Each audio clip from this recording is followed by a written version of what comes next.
Bienvenue pour cette nouvelle exploration approfondie. Je suis vraiment ravi d'aborder le sujet d'aujourd'hui, car bon, décortiquons tout ça, nous allons entamer une plongée fascinante dans l'esprit, la psychologie et les méthodes de leadership d'une figure monumentale de l'histoire. Oui, une figure dont on a souvent l'impression de tout savoir. Abraham Lincoln. Absolument. Mais notre mission pour cette session est très claire. Il ne s'agit pas de regarder la statue de marbre.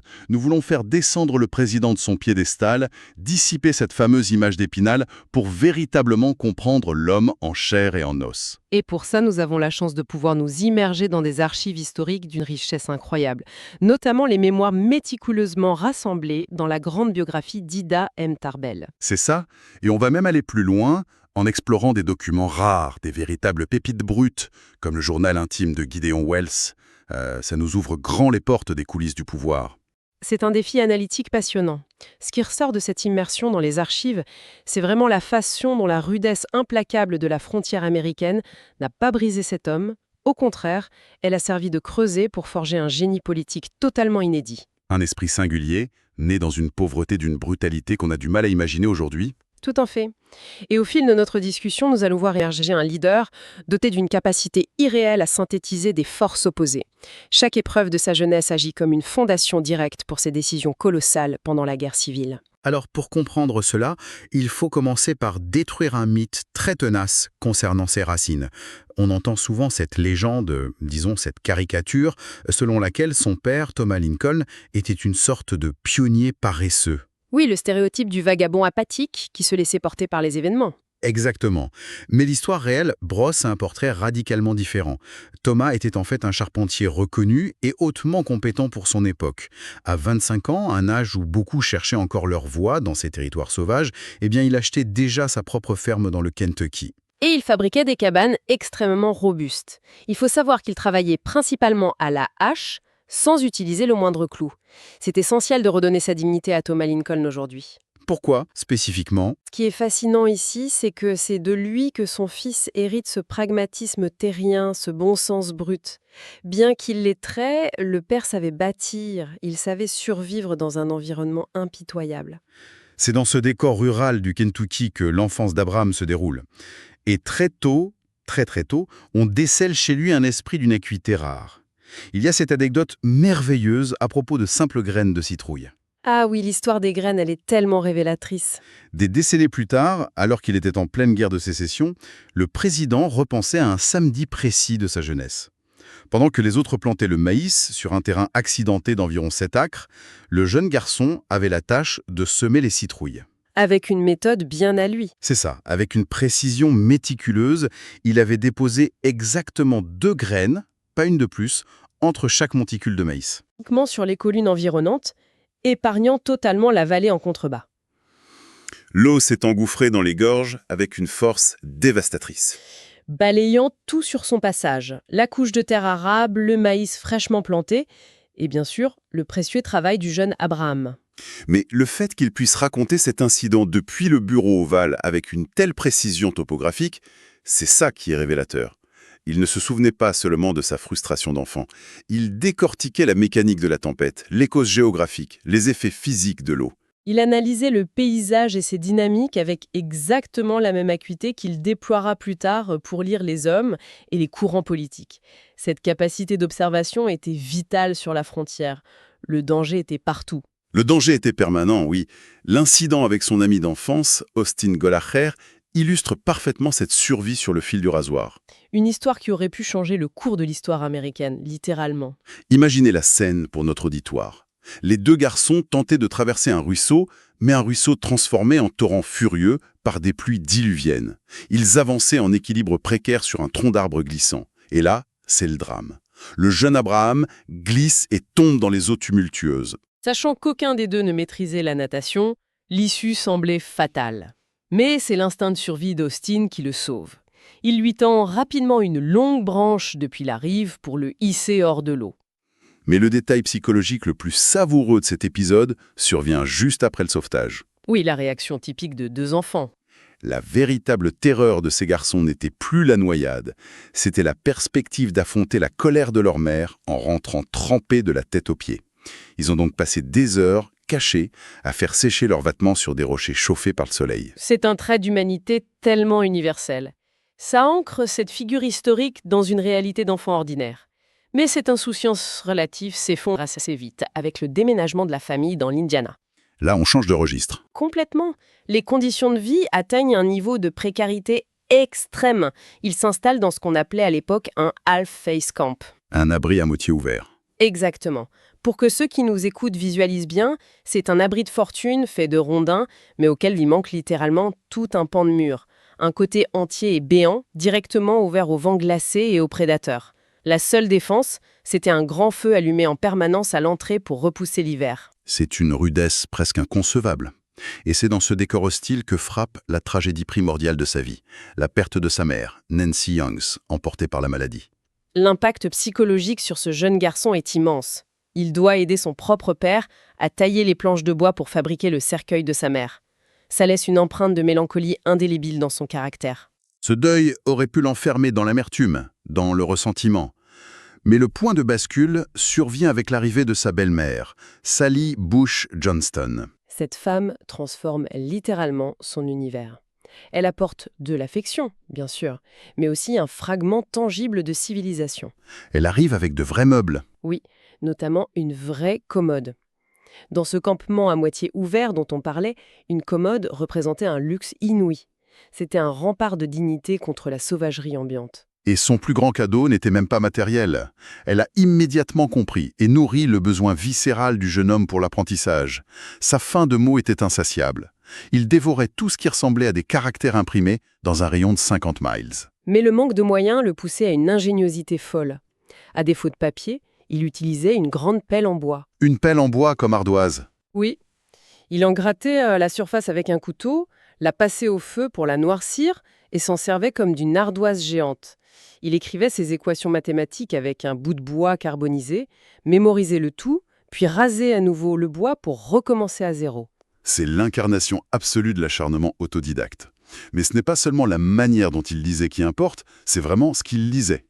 Un voisin finit par lui prêter un ouvrage qui semble très aride en apparence, Les statuts de l'Indiana. Sauf que ce livre ne contenait pas que des lois locales. Il incluait les textes fondateurs de la nation américaine.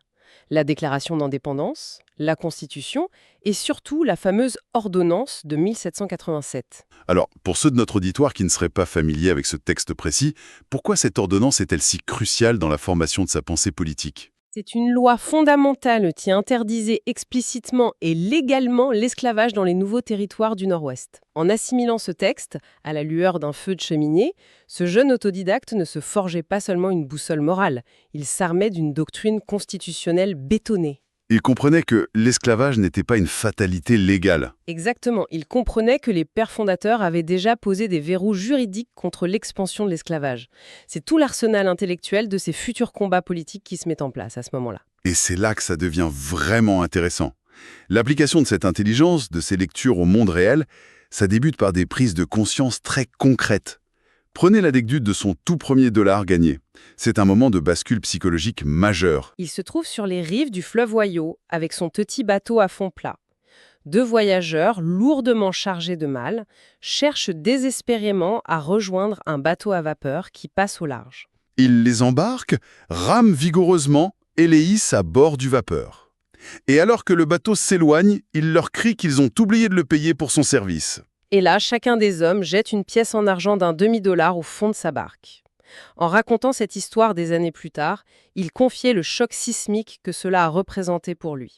Gagner un dollar entier en une seule journée par la seule force de son propre labeur indépendant, c'était une révolution intime. Il réalisait soudain qu'il n'était pas condamné à la servitude du travail agricole familial où les fruits de ses efforts lui échappaient totalement. Il venait de comprendre le concept d'entreprise personnelle, la valeur du travail libre. Et cette prise de conscience va rapidement heurter de plein fouet son contraire absolu lors de son premier grand voyage vers le sud. Le fameux voyage en bateau plat jusqu'à la Nouvelle-Orléans. Le contraste environnemental est total. Il quitte le silence des forêts de l'Indiana pour plonger dans une métropole trépidante, un carrefour du commerce mondial bouillonnant d'activité. Mais derrière cette prospérité de façade, derrière les façades élégantes, il découvre l'horreur institutionnalisée, le marché aux esclaves. La scène est insoutenable pour lui. Les fours se racontent qu'il voit des êtres humains enchaînés, des acheteurs qui pincent la chair, des hommes et des femmes qui les font trotter de long en large dans la pièce comme on inspecte le bétail avant une vente. Devant cette déshumanisation absolue, le concept abstrait de l'esclavage, dont il avait lu l'interdiction dans son livre de loi, ça devient une abomination de chair et de sang. L'impact émotionnel est dévastateur sur lui. Révulsé, il s'éloigne de cette scène en formulant intérieurement une promesse, une phrase très célèbre qui prendra des décennies à s'accomplir. Il dit « Si un jour j'ai l'occasion de frapper cette chose, je la frapperai fort ». La graine de l'émancipation vient d'être plantée, et pas par un grand discours intellectuel, mais par le choc frontal du réel. Cette détermination brute, elle va ensuite se forger dans l'Illinois, où il s'installe comme jeune adulte dans la bourgade de New Salem. Là encore, sa légende commence par une démonstration de pure ingéniosité physique face à une crise. L'histoire du bateau plat coincé sur le barrage.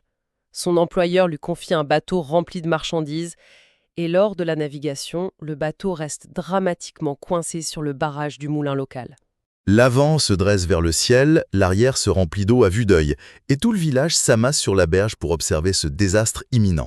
La plupart des gens auraient paniqué. Mais lui adopte une approche de physicien. Il fait d'abord décharger une partie de la cargaison à l'avant pour rétablir un semblant d'équilibre. Ensuite, il s'avance dangereusement sur la partie de la coque en surplomb au-dessus du vide. Et avec une vrille, il perce littéralement un trou dans le plancher de son propre bateau. C'est totalement contre-intuitif. Et pourtant, ça marche. L'eau piégée à l'arrière s'écoule par ce trou, le bateau s'allège instantanément, bascule doucement et franchit le barrage. Le trou est rebouché et la navigation reprend sous les yeux ébahis des habitants de New Salem. Ce coup d'éclat technique attire l'attention de tout le monde. Mais dans cette région de pionniers rugueux, l'intellect ne suffit pas. C'est l'intégrité couplée à la force brute qui commande le véritable respect. Ce qui nous amène inévitablement à la fameuse confrontation avec Jack Armstrong. Le chef d'une bande locale redoutée, les Clary's Grove Boys. C'est un épisode fascinant car Lincoln détestait foncièrement la violence gratuite. Mais son patron, le vantard Denton Offutt, ne cessait de clamer publiquement que son commis géant pouvait vaincre n'importe quel homme du comté. L'honneur d'Armstrong était piqué. Le combat de lutte devenait inévitable pour maintenir la paix sociale du village. La lutte s'engage donc. Les deux hommes font jeu égal pendant un long moment. La tension est à son comble. Sentant la victoire lui échapper, Armstrong tente un mouvement illégal, une tricherie flagrante pour faire chuter son adversaire. Et là, face à cette injustice caractérisée, la colère monte chez notre futur président. Il attrape Armstrong par le col, déploie sa force immense, le soulève de terre et le secoue à bout de bras, selon les témoins, comme un enfant. Mais le véritable enseignement de leadership ici, c'est ce qui se passe après le combat. Il ne cherche absolument pas à humilier Armstrong. Il a utilisé la force de manière proportionnée pour rétablir l'équité, pour punir la tricherie. Et le résultat est paradoxal mais logique, pour l'époque. Il gagne l'admiration immédiate et la loyauté de ses voyous locaux. La force au service de la justice crée une loyauté indéfectible.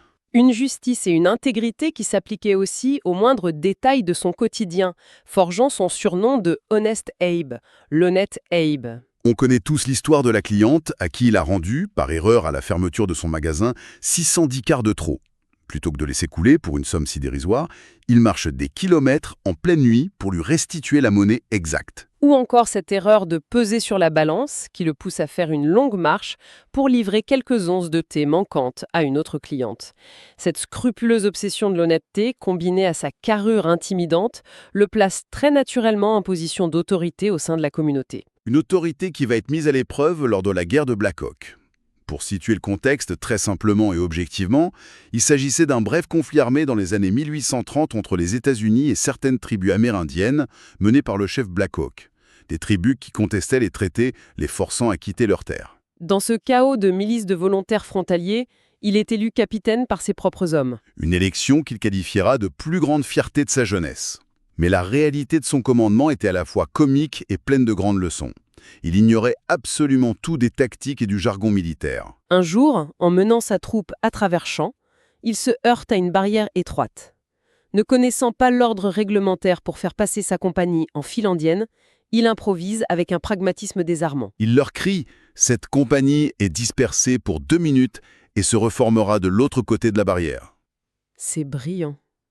Plutôt que de paralyser l'action par son ignorance technique du règlement, il contourne le problème. Mais il assumait aussi pleinement les échecs de son commandement. Oui. Lorsque ces hommes se sont enivrés après avoir volé du whisky, il n'a pas cherché d'excuses ou à blâmer ses subordonnés. Il a accepté la punition humiliante imposée par ses supérieurs, porter une épée de bois pendant 2 jours. L'apogée morale de cette période militaire survient lorsqu'un vieil Indien solitaire, non combattant et muni d'un sauf-conduit officiel, pénètre accidentellement dans leur camp. Les miliciens, chauffés à blanc et avides de violence, veulent le lyncher immédiatement. C'est là que le capitaine s'interpose. Il s'avance physiquement entre la foule furieuse et le vieil homme, prêt à se battre contre ses propres troupes au péril de sa vie pour défendre cet innocent. Extraire la leçon de ce moment est crucial pour notre analyse. Avoir le courage de combattre l'ennemi déclaré est une chose, mais avoir la force morale de s'opposer à ses propres partisans, d'affronter l'impopularité immédiate de son propre camp au nom d'un principe de justice fondamentale, c'est l'essence même du grand leadership. On retrouve d'ailleurs ce même flegme face au chaos lors de ses tout premiers pas en politique. Sa campagne initiale se concentrait intelligemment sur des enjeux locaux très tangibles, comme l'amélioration de la navigation sur la rivière Sangamon, dont il connaissait bien les pièges. Lors d'un rassemblement à Pappsville, il prononce un discours sur une estrade improvisée. Soudain, une violente bagarre éclate dans l'assistance et l'un de ses soutiens se fait sauvagement agresser. Sa réaction est un modèle absolu de compartimentation émotionnelle. Il s'interrompt calmement, descend de l'estrade, fend la foule, attrape l'agresseur par le col de sa chemise et le projette littéralement à 3 mètres de distance. Le tumulte s'arrête net. Puis il remonte sur son estrade, rajuste ses vêtements et reprend le fil de son argumentaire politique, exactement à la syllabe où il s'était arrêté. Il ne se laisse ni dévorer par l'adrénaline de l'altercation, ni distraire de son objectif principal qui est de livrer son message. C'est une compétence inestimable qui nous mène directement, quelques décennies plus tard, au couloir de la Maison-Blanche. Si l'on relie cela à la vue d'ensemble, comment ce jeune homme rutoyant gère-t-il les intrigues ultra sophistiquées d'un gouvernement en pleine guerre civile ? Eh bien, les archives nous dévoilent un contraste fascinant. D'un côté, une apparence de chaos administratif total. Il conservait les correspondances vitales de l'État dans la doublure de son propre haut de forme. Certains dossiers extrêmement sensibles portaient cette annotation manuscrite délicieuse de sa part. Quand vous ne le trouvez nulle part ailleurs, cherchez ici. Mais sous ce désordre de surface se cachait un maître stratège, naviguant au milieu de pressions d'une intensité écrasante. Le paysage politique de l'époque était un véritable champ de mines. D'un côté, il y avait les factions qui exigeaient l'abolition immédiate et des mesures punitives expéditives. De l'autre, ceux qui cherchaient la préservation de l'ordre ancien à tout prix. Et au milieu, des voix réclamant la fin immédiate des hostilités et un compromis avec le Sud. Il devait maintenir toutes ces forces divergentes attelées au même chariot pour sauver l'Union. Et pour ça, il utilisait souvent l'humour rural de sa jeunesse pour désamorcer les paniques institutionnelles de ses ministres. Prenez le cas de son bouillant secrétaire à la guerre Edwin Stanton. Apprenant que les Confédérés avaient lancé un navire cuirassé prétendument indestructible, le Merrimack, Stanton cède à la terreur cure. Il élabore un plan d'urgence catastrophique consistant à bloquer les propres ports du Nord en y coulant préventivement des dizaines de bateaux remplis de pierres. Une folie logistique totale qui aurait ruiné le commerce de l'Union. Le président observe cette hystérie, y met un terme discrètement, puis dégonfle la tension plus tard avec une métaphore implacable. Il déclara, avec un petit sourire en coin, que la fameuse flotte de pierre de Stanton était finalement aussi inutile que les mamelles d'un homme pour un nourrisson. En une seule phrase, percutante, la panique est tournée en dérision et l'incident est clos. Et quand l'humour ne suffisait pas, il maniait la psychologie avec une précision chirurgicale. Les égos démesurés de son cabinet menaçaient constamment l'équilibre du gouvernement. Son secrétaire d'État Seward et son secrétaire au Trésor Chase se livraient une guerre de tranchées internes continuelle. Les partisans de Chase ont même tenté un coup de force politique pour obliger le président à renvoyer Seward. C'est le moment de la fameuse manœuvre du nœud gordien. Chase, jouant à double jeu subtil pour affaiblir son rival, offrait hypocritement sa propre démission, pensant qu'elle serait refusée. Au lieu de la refuser poliment, comme le veut la coutume politique, le président la lui prend des mains.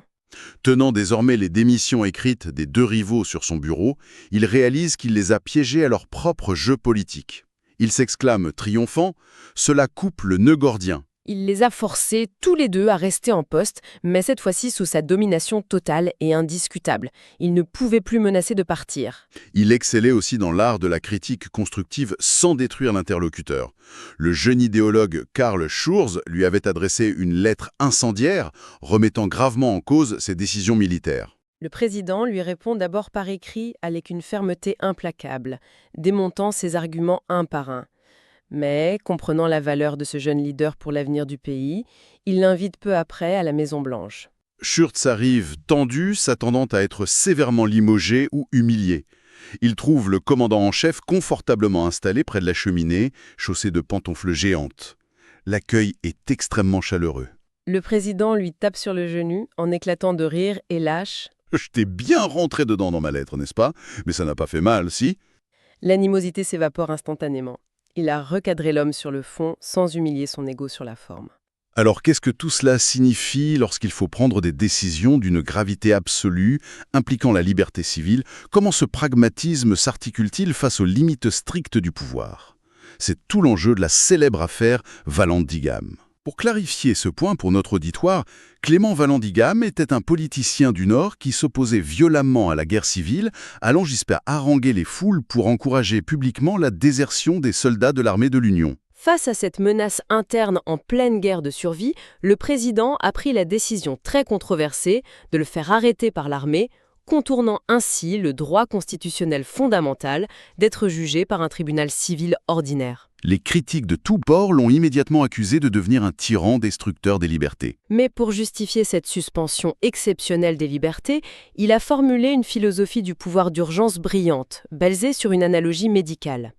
Il a expliqué qu'un traitement extrêmement lourd et toxique, prescrit spécifiquement pour sauver un homme souffrant d'une maladie mortelle, La maladie étant ici la rébellion armée. Exactement. Il disait que ce remède toxique n'a absolument pas vocation à devenir l'alimentation quotidienne d'un homme en pleine santé, une fois la paix revenue. Il sanctuarisait la Constitution en temps de paix, tout en s'octroyant les outils chirurgicaux temporaires nécessaires pour garantir la survie même de la nation en temps de crise existentielle. Les sources que nous avons parcourues nous ont fait voyager du jeune homme endeuillé dans la boue glacée de l'Indiana au stratège subtil et fatigué de la Maison-Blanche. En parcourant tous ces documents, une image globale se dessine, loin du bronze et du marbre. Pour résumer l'essence de cette exploration à l'attention de notre auditoire, la véritable grandeur de cet homme ne découlait pas de diplômes prestigieux ou d'une maîtrise parfaite des processus administratifs. Elle résidait dans une curiosité intellectuelle qui ne s'est jamais éteinte, dans une absence totale de rancune personnelle, car elle répétait souvent que la vie était trop courte pour la gaspiller en querelle. Et surtout, dans une acceptation radicale de la nature humaine. Il prenait les hommes tels qu'ils étaient, avec leur vanité, leur peur, leur jalousie et leurs ambitions, et il les utilisait pour ce qu'ils pouvaient accomplir de meilleur, sans jamais exiger d'eux une perfection impossible. Cela soulève une question importante, une réflexion que nous souhaitons laisser mûrir dans vos esprits à la fin de cette plongée. Les archives nous dépeignent un leader profondément désorganisé au quotidien, notoirement incompétent lorsqu'il s'agissait de déléguer selon des organigrammes rigides. Son bureau était un chaos monumental de papiers, de cartes et de pardons présidentiels entassés. Mais, et si cette absence totale de compétences administratives conventionnelles était précisément ce qui l'a protégé, ce qui l'a empêché de commencer à considérer les êtres humains comme de simples rouages interchangeables au sein d'une machine gouvernementale froide et calculatrice. Dans notre monde contemporain, un monde souvent obsédé par l'optimisation à tout prix, la systématisation extrême et l'automatisation du leadership, ne risquons-nous pas d'étouffer cette empathie humaine fondamentale ? Une empathie souvent brouillonne, parfois complètement chaotique, mais qui se révèle, à la lumière de ces textes historiques, être la marque intemporelle et indispensable des véritables grands leaders. C'est une perspective fascinante méditée sur l'art de diriger les hommes et la nation.